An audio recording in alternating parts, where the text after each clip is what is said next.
മക്കളെ എല്ലാവർക്കും നമസ്കാരം. Welcome to super notes. അടുത്ത് വരാൻ പോകുന്ന ഏറ്റവും പ്രധാനപ്പെട്ട നോട്ടിഫിക്കേഷൻ ആണ് ഡയറി ഫാം ഇൻസ്ട്രക്ടർ നോട്ടിഫിക്കേഷൻ. ഇതിന്റെ ക്വാളിഫിക്കേഷൻ ഡിഗ്രിയാണ്. പക്ഷേ +2 ബയോളജി സയൻസോ അല്ലെങ്കിൽ മാത്സോ പഠിച്ചവർക്ക് മാത്രമേ ഇത് അപ്ലൈ ചെയ്യാനായിട്ട് സാധിക്കത്തുള്ളൂ. അപ്പോൾ എന്താണ് ഈ നോട്ടിഫിക്കേഷന്റെ പ്രത്യേകത എന്ന് ചോദിച്ചാൽ, കോമ്പറ്റീഷൻ കമ്പാരിറ്റീവ്ലി വളരെ കുറവാണ്. ഒന്ന്, കുറച്ച് പേര് മാത്രമേ അപ്ലൈ ചെയ്യത്തുള്ളൂ. രണ്ട്, ഇതിന്റെ സിലബസ് എൻറ്റയർലി ഡിഫറെന്റ് ആണ്. അതായത് GK ഒന്നും ഇതിനകത്തില്ല, ഇംഗ്ലീഷ് ഇല്ല, മലയാളം ഇല്ല, എൻറ്റയർലി ഡിഫറെന്റ് ആയ ഒരു സിലബസ്. അപ്പോൾ ഇതിനു വേണ്ടി സ്പെസിഫിക് ആയിട്ടിരുന്ന് പഠിക്കുന്നവർക്ക് മാത്രമേ ഈ എക്സാമിനെ ക്രാക്ക് ചെയ്യാൻ പറ്റത്തുള്ളൂ. അപ്പോൾ നമുക്ക് നോക്കാം ഡയറി ഫാം ഇൻസ്ട്രക്ടറുടെ ഡീറ്റെയിൽഡ് ആയിട്ടുള്ള സിലബസ് എങ്ങനെയാണ്. ഓക്കെ, ഇത് കഴിഞ്ഞ പരീക്ഷയുടെ സിലബസ് ആണ്. സിലബസ് ഇപ്പൊ മാറാൻ ഒരു ചാൻസും ഇല്ല, കാരണം കഴിഞ്ഞ തവണയാണ് പുതിയ സിലബസ് വന്നത്. അപ്പോൾ ഈ എക്സാമിന് വേണ്ടി പ്രിപ്പയർ ചെയ്യുന്നവര് ഈ ഒരു സിലബസ് വെച്ച് നിങ്ങളുടെ പ്രിപ്പറേഷൻ സ്റ്റാർട്ട് ചെയ്തോ. ഇതൊന്ന് പ്രിന്റ് എടുത്തോ, സൂപ്പർ നോട്ട്സിന്റെ ടെലിഗ്രാം ചാനലിൽ ഇട്ടേക്കാം. അപ്പോൾ എന്നിട്ട് ഓരോ ദിവസം പഠിക്കുന്ന ടോപ്പിക്കിൽ നിങ്ങൾക്ക് അണ്ടർലൈൻ ചെയ്ത് പോവാം. ഓക്കെ, അപ്പോൾ ഇവിടെ മാർക്ക് ഡിസ്ട്രിബ്യൂഷൻ വരുന്നത് എങ്ങനെയാണ്? മാർക്ക് ഡിസ്ട്രിബ്യൂഷൻ വരുന്നത് ഒന്ന് ശ്രദ്ധിച്ചോളണേ. മാർക്ക് ഡിസ്ട്രിബ്യൂഷൻ വരുന്നത് ഫിസിക്സ് 20 ക്വസ്റ്റ്യൻസ് 20 മാർക്കാണ്. ഓരോ ക്വസ്റ്റ്യനും 1 മാർക്ക്. ഒരു നെഗറ്റീവിനാണെങ്കിൽ 0.3 മാർക്ക് അങ്ങ് പോയി കിട്ടും. അതിനുശേഷം കെമിസ്ട്രി നോക്കുകയാണെങ്കിൽ കെമിസ്ട്രിയും 20 ക്വസ്റ്റ്യൻസ് 20 മാർക്കാണ് വരുന്നത്. ദെൻ ബോട്ടണി നോക്കുകയാണെങ്കിൽ 10 ക്വസ്റ്റ്യൻസ് 10 മാർക്ക്. സുവോളജി നോക്കുകയാണെങ്കിൽ 10 ക്വസ്റ്റ്യൻസ് 10 മാർക്ക്. ഇപ്പൊ ടോട്ടൽ 60 മാർക്കായി. ഓക്കെ, അപ്പൊ +1 +2 NCERT റേഞ്ചിലുള്ള ക്വസ്റ്റ്യൻസ് ആണ് മൊത്തം വരുന്നത്. ഇനി അത് കഴിഞ്ഞ മാത്സ് നോക്കുകയാണെങ്കിൽ മാത്സ് 20 ക്വസ്റ്റ്യൻസ് 20 മാർക്കാണ് വരുന്നത്. അത് കഴിഞ്ഞ ഡയറി ഫാമിന്റെ സ്പെഷ്യൽ ടോപ്പിക് ഡയറി ടെക്നോളജി നോക്കുകയാണെങ്കിൽ അത് 20 ക്വസ്റ്റ്യൻസ് 20 മാർക്ക്. ഇങ്ങനെയാണ് മാർക്ക് ഡിസ്ട്രിബ്യൂഷൻ വരുന്നത്. ഒരിക്കൽ കൂടെ, physics 20 mark, chemistry 20 mark, botany 10 mark, zoology 10 mark, dairy ഫാമിന്റെ സ്പെഷ്യൽ ടോപ്പിക് വന്നിട്ട് 20 ക്വസ്റ്റ്യൻസ് 20 മാർക്കാണ്. ഓക്കെ, ഇനി നോക്കുക, ഫസ്റ്റ് നമുക്ക് ഫിസിക്സിലേക്ക് നമുക്ക് പോവാം. ഓക്കെ, ഫിസിക്സ് നോക്കാം. അപ്പൊ ഇവിടെ ഫിസിക്സ് നോക്കുമ്പോൾ അവിടെ ഫസ്റ്റ് കിടക്കുന്നത് ഫണ്ടമെന്റൽ ഫോഴ്സസ് ഇൻ നേച്ചർ ആണ്. 1 മാർക്കാണ് ആ ടോപ്പിക്കിനുള്ളത്. അതിനുശേഷം units and measurement, SI system of unit, conversion of one two another, dimensional analysis വന്നിട്ട് 1 മാർക്കാണ്. കൃത്യമായിട്ട് സ്പെസിഫിക് ആയിട്ട് പറഞ്ഞിട്ടുണ്ട്. സോ പഠിക്കാൻ കമ്പാരിറ്റീവ്ലി എളുപ്പമായിരിക്കും. ഓക്കെ, ബാക്കിയൊക്കെ നോക്കുകയാണെങ്കിൽ നമ്മൾ ഒരുപാട് ഏരിയ പഠിക്കുന്നു, വന്ന് പോയാൽ പോയി. പക്ഷെ ഇവിടെ അങ്ങനെയല്ല, ഓരോ ടോപ്പിക്കിൽ നിന്നും ഓരോ ഏരിയയിൽ നിന്നും സ്പെസിഫിക് ആയിട്ട് പറഞ്ഞിട്ടുണ്ട്.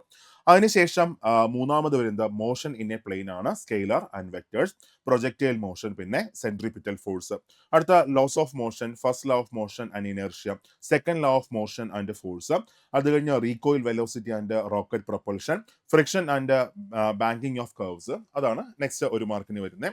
Then work energy power, work energy theorem, energy kinetic and potential energies, പിന്നെ power.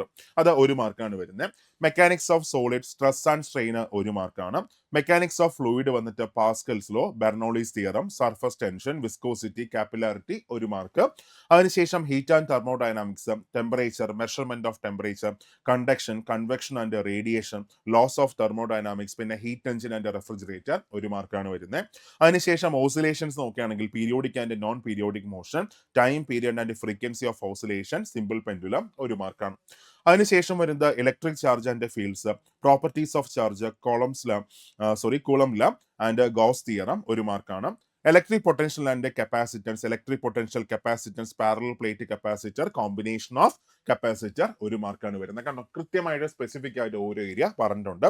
Then current, electricity, definition of current, drift velocity, Ohm's law, resistance, Kirchhoff law വന്നിട്ട് 1 മാർക്കാണ്.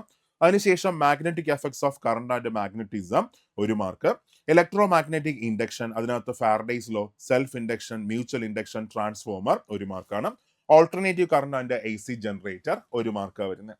Then rays optics and wave optics വന്നിട്ട് 1 mark വരുന്നുണ്ട്. അതിനകത്ത് reflection and refraction, total internal reflection, interference, diffraction and polarisation 1 മാർക്കാണ്. Then dual nature of matter and radiation, photoelectric effect and de Broglie waves 1 mark. Atomic nuclei, അതിന്റെ mass number, atomic number, mass defect and binding energy, radioactivity, nuclear fission and fusion 1 മാർക്കാണ്. Semi conductor വന്നിട്ട് 1 മാർക്കാണ് വരുന്നത്. അപ്പൊ ഇത്രയുമാണ് ഫിസിക്സിനകത്തുള്ള 20 questions 20 mark. ഇനി കെമിസ്ട്രിയിലേക്ക് പോകുമ്പോൾ structure of atom.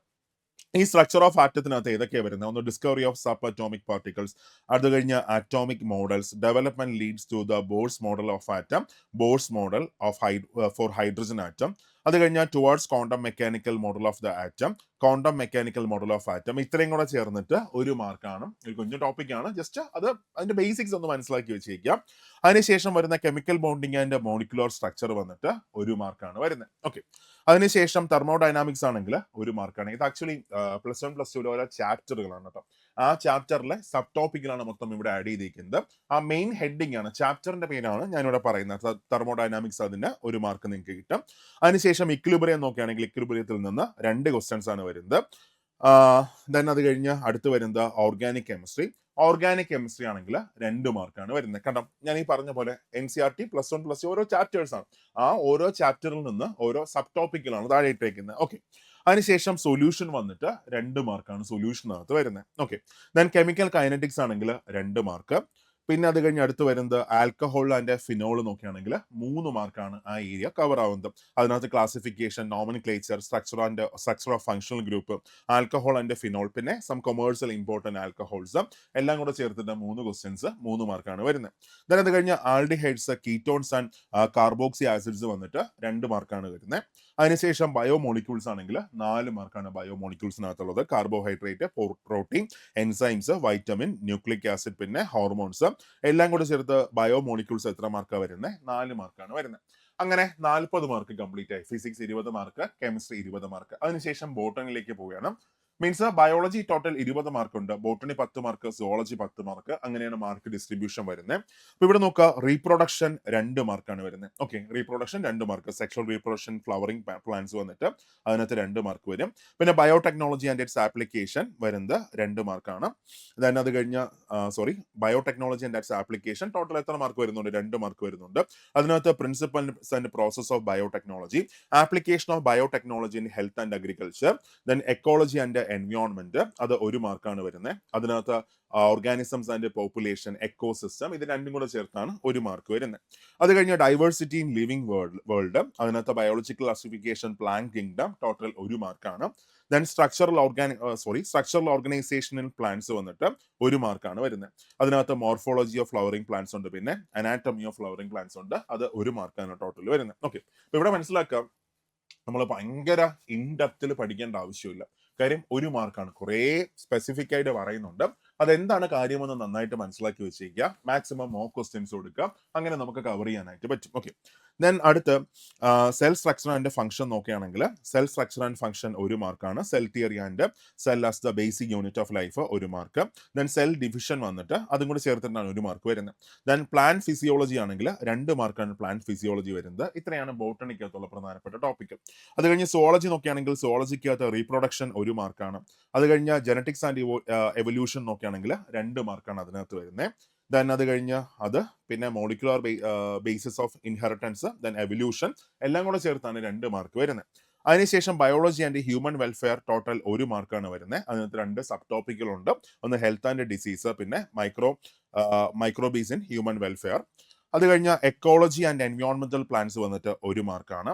Then diversity in living world വന്നിട്ട് അതും 1 മാർക്കാണ് വരുന്നത്. Then cell structure and function വന്നിട്ട് 1 മാർക്ക് വരുന്നു. അതിനകത്ത് ഏതൊക്കെയാണ് വരുന്നത്? അതിനകത്ത് വന്നിട്ട് chemical constituents of living cells, അങ്ങനെയൊക്കെ ചേർത്ത് വരുന്ന സാധനം 1 മാർക്ക്. ദെൻ ഹ്യൂമൻ ഫിസിയോളജി വന്നിട്ട് 3 മാർക്കാണ് ഹ്യൂമൻ ഫിസിയോളജി ഉള്ളത്. അതിനകത്ത് പഠിക്കുന്ന ടോപ്പിക്കുകൾ ഏതൊക്കെയാണ്? ഒന്ന് breathing and respiration, body fluids and circulation, അത് കഴിഞ്ഞ് excretory products and their elimination, locomotion and movement, പിന്നെ neural control and coordination, then chemical coordination and regulation, എല്ലാം കൂടെ ചേർത്തിട്ടാണ് ഞാൻ ഈ പറഞ്ഞ എത്ര മാർക്ക് വരുന്നത്? 3 മാർക്ക് വരുന്നത്. ഇതാണ് അതിന്റെ സബ് ടോപ്പിക്. ഓക്കെ, നെക്സ്റ്റ് അടുത്ത മാത്സിലേക്ക് പോകുമ്പോൾ മാത്സ് 20 ക്വസ്റ്റ്യൻസ് 20 മാർക്കാണ്. അതിൽ ഫസ്റ്റ് ടോപ്പിക് വരുന്നത് സെറ്റ് ആണ്. ഓക്കെ, സെറ്റ്സ് 4 ക്വസ്റ്റ്യൻസ് 4 മാർക്കാണ് സെറ്റ്സിനകത്ത് വരുന്നത്. അതിനുശേഷം പെർമ്യൂട്ടേഷൻ ആൻഡ് കോമ്പിനേഷൻ 1 ക്വസ്റ്റ്യൻ 1 മാർക്കാണ്. Then combination of n different object taken r at a time 1 question 1 mark. Then differentiability and continuity total 3 മാർക്കാണ് വരുന്നത്. അതിനകത്ത് derivative of function, tangents and normal, increasing and decreasing function എല്ലാം കൂടെ ചേർത്ത് 3 question 3 mark. Then probability of independent events വന്നിട്ട് 1 question 1 മാർക്കാണ്. ബൈനോമിനൽ theorem വന്നിട്ട് 2 questions ആണ് വരുന്നത്. General and middle time of the expansion a+b the whole raise to n, അതെല്ലാം കൂടെ ചേർത്തിട്ട് 2 ക്വസ്റ്റ്യൻ 2 മാർക്ക്. അതായത് പക്കാ പറഞ്ഞ +1 +2 NCERT ആണ് ഇത് ഫുള്ള് മാത്സ് വരുന്നത്. ദ റിലേഷൻസ് ആൻഡ് ഫംഗ്ഷൻ വന്നിട്ട് 2 ക്വസ്റ്റ്യൻസ് 2 മാർക്കാണ്. മെട്രിസസ് ആൻഡ് ഡിറ്റർമിനൻസ് വന്നിട്ട് 3 ക്വസ്റ്റ്യൻസ് 3 മാർക്കാണ് വരുന്നത്. ദെൻ അത് കഴിഞ്ഞ് അടുത്ത് വരുന്നത് ഡയറി സയൻസ് ആണ്. അതായത് സ്പെഷ്യൽ ടോപ്പിക് ആയിട്ട് വരുന്ന ഡയറി സയൻസ് ആണ്. എനിക്കറിയാം ഇത് ഫുള്ള് സ്പെഷ്യൽ ടോപ്പിക് തന്നെയാണ്. ഇന്റർലെ നമ്മൾ കുത്തിയിരുന്ന് ഇത് മാത്രം പഠിക്കേണ്ടി വരും. പക്ഷെ ഒരു വലിയ കോമ്പറ്റീഷനുള്ള എക്സാംസ് വെച്ച് കമ്പയർ ചെയ്യുമ്പോൾ ഇത് ആരും ഇങ്ങനെ മെനക്കെടുന്ന ഒരു എക്സാം അല്ല. എല്ലാവർക്കും അപ്ലൈ ചെയ്യാൻ പറ്റുന്ന ഒരു എക്സാം ആണ്. പക്ഷേ ഇത് സിലബസ് ഇങ്ങനെ ആയതുകൊണ്ട് തന്നെ ആരും അധികം പഠിക്കാത്ത ഒരു എക്സാം ആണ്. സോ നമ്മളിവിടെ ഫോക്കസ് ചെയ്യുകയാണെങ്കിൽ റിസൾട്ട് കിട്ടാനുള്ള സാധ്യത ഭയങ്കര കൂടുതലായിരിക്കും. ഓക്കെ, അപ്പൊ ഇവിടെ ബേസിക് ഡയറി സയൻസിനകത്ത് ഏതൊക്കെയാണ് വരുന്നത്? ഒന്ന് ഡയറി ഡെവലപ്മെന്റ് കോഓപ്പറേറ്റീവ് സിസ്റ്റം, അത് 2 ക്വസ്റ്റ്യൻസ് 2 മാർക്കായിരിക്കും വരുന്നത്. മിൽക്ക് പ്രൊഡക്ഷൻ വന്നിട്ട് 5 questions 5 mark. Milk processing and preservation 5 questions 5 mark വരുന്നു. Dairy products technology 4 questions 4 mark. Then quality control and safety in dairy industry 4 questions 4 mark. ഇങ്ങനെയാണ് syllabus cover ആവുന്നത്. Okay, then അടുത്ത ബാക്കി എന്താ പറയാനുള്ളത്? അപ്പൊ നമുക്ക് നോട്ടിഫിക്കേഷൻ ഒരു 2 മാസത്തിനകത്ത് നമുക്ക് നോട്ടിഫിക്കേഷൻ പ്രതീക്ഷിക്കാം. ഈ വർഷം അവസാനം നമുക്ക് എക്സാം പ്രതീക്ഷിക്കാം. അതിനുശേഷം ഈ വർഷം അവസാനം അല്ലെങ്കിൽ അടുത്ത വർഷം ആദ്യം നമുക്ക് എക്സാം പ്രതീക്ഷിക്കാം. അപ്പോൾ പ്രിപ്പറേഷൻ തുടങ്ങാൻ ആഗ്രഹിക്കുന്നവരൊക്കെ നേരത്തെ തന്നെ സ്റ്റാർട്ട് ചെയ്തോ. സോ നേരത്തെ സ്റ്റാർട്ട് ചെയ്തുള്ള ഗുണം എന്ന് പറഞ്ഞാൽ നമുക്ക് അവസാനം ഒരുമിച്ച് ഇത്രയൊന്നും പഠിച്ചു തീർക്കാനൊന്നും പറ്റത്തില്ല. വളരെ സമാധാനത്തോടു കൂടി നമുക്ക് നമ്മുടെ പ്രിപ്പറേഷൻ പതുക്കെ അങ്ങ് കൊണ്ടുപോകാൻ പറ്റും. ഒരു ദിവസം ഒരു 2-3 മണിക്കൂറൊക്കെ മാറ്റി വെച്ച് സമാധാനത്തോടെ നമുക്ക് ഈ എക്സാമിനെ ഫോക്കസ് ചെയ്യാൻ പറ്റും. ഒരു ഡിഗ്രി ലെവൽ എക്സാം ആയതുകൊണ്ട് തന്നെ സാലറി വളരെ ഹൈ ആയിരിക്കും. മാത്രമല്ല ഈ വർഷം വരാൻ പോകുന്ന 3 ഡിഗ്രി ലെവൽ നോട്ടിഫിക്കേഷനിൽ കമ്പാരിറ്റീവ്ലി കോമ്പറ്റീഷൻ ഏറ്റവും കുറവ് ഏതാണ്? ഡയറി ഫാമാണ്. ബാക്കിയുള്ള ഡിഗ്രി ലെവൽ നോട്ടിഫിക്കേഷൻ ഒക്കെ ആണെങ്കിൽ സബ് ഇൻസ്പെക്ടർ ഒരു 75 ഡേയ്സ് മാത്രമേ നടക്കത്തുള്ളൂ. അതേപോലെ തന്നെ panchayat secretary, local self government ഇൻസ്റ്റിറ്റ്യൂട്ട്സിലെ സെക്രട്ടറി മാക്സിമം പോയാൽ ഒരു 100 അഡ്വൈസ് മാത്രമേ നടക്കത്തുള്ളൂ. പക്ഷേ ഇത് നമുക്കൊരു 170, 200 അത്രയും നിയമനങ്ങളൊക്കെ നമുക്ക് പ്രതീക്ഷിക്കാനായിട്ട് സാധിക്കും. ഓക്കെ, ഇനി നിങ്ങൾ അടിപൊളിയായിട്ട് ഒരു പ്രിപ്പറേഷൻ ആഗ്രഹിക്കുന്നുണ്ടെങ്കിൽ, ആദ്യം മുതൽ സമാധാനത്തോടെ പഠിക്കാൻ വേണ്ടിയിട്ടുള്ള ഒരു പ്രിപ്പറേഷൻ നിങ്ങൾ ആഗ്രഹിക്കുന്നുണ്ടെങ്കിൽ നമ്മൾ സൂപ്പർ നോട്ട്സിന്റെ പുതിയ ഡയറി ഫാം ഇൻസ്ട്രക്ടർ ബാച്ച് നമ്മൾ സ്റ്റാർട്ട് ചെയ്യാൻ പോവുകയാണ്. ഏപ്രിൽ മാസം ഒരു 15-നും 20-നും ഇടയ്ക്ക് ആ ഒരു സമയത്ത് നമ്മുടെ പുതിയ ബാച്ച് നമ്മൾ സ്റ്റാർട്ട് ചെയ്യാൻ പോകുന്നു. അപ്പൊ ജോയിൻ ചെയ്യാൻ ആഗ്രഹിക്കുന്നവരൊക്കെ എത്രയും പെട്ടെന്ന് തന്നെ അതിൽ ജോയിൻ ചെയ്തോ. അപ്പൊ ബാച്ചിൽ ജോയിൻ ചെയ്യുമ്പോൾ നിങ്ങൾക്ക് എന്തൊക്കെയാണ് കിട്ടാൻ പോകുന്നത്? ഈ ബാച്ചിനകത്ത് നിങ്ങൾക്ക് ഏതാണ്ട് 250+ അവേഴ്സിന്റെ ക്ലാസ്സസ് നിങ്ങൾക്ക് കിട്ടും. അതിനകത്ത് ടോട്ടൽ ഒരു 50+ ലൈവ് ആയിട്ടുള്ള ക്വസ്റ്റ്യൻ പ്രാക്ടീസ് സെഷൻസ് നിങ്ങൾക്ക് കിട്ടും. മാത്രമല്ല ഒരു ഫാക്കൽറ്റി ക്ലാസ്സിനകത്ത് എന്തൊക്കെ പറയുന്നോ ആ പോയിന്റ്സ് എല്ലാം ഇൻക്ലൂഡ് ചെയ്തുകൊണ്ടുള്ള പ്രിന്റ് റെഡി ആയിട്ടുള്ള PDF നിങ്ങൾക്ക് കിട്ടും. ഒരു കൃത്യമായിട്ടുള്ള മെന്റർഷിപ്പ്, അതേപോലെ തന്നെ മോട്ടിവേഷൻ സെഷൻസ് എല്ലാം ഈ ബാച്ചിനകത്ത് അവൈലബിൾ ആണ്. സോ ഈ നോട്ടിഫിക്കേഷൻ ഏറ്റവും വലിയൊരു പ്രശ്നം എന്താണെന്ന് വെച്ചാൽ പ്രോപ്പർ ആയിട്ടുള്ള ഒരു സ്റ്റഡി മെറ്റീരിയൽ ഒന്നും നമുക്ക് കിട്ടത്തില്ല.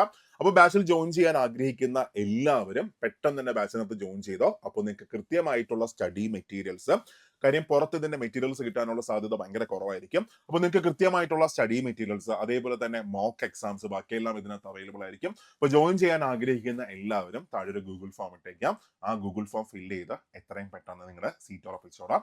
സോ നമുക്ക് ക്ലാസ്സിൽ കാണാം. Thank you.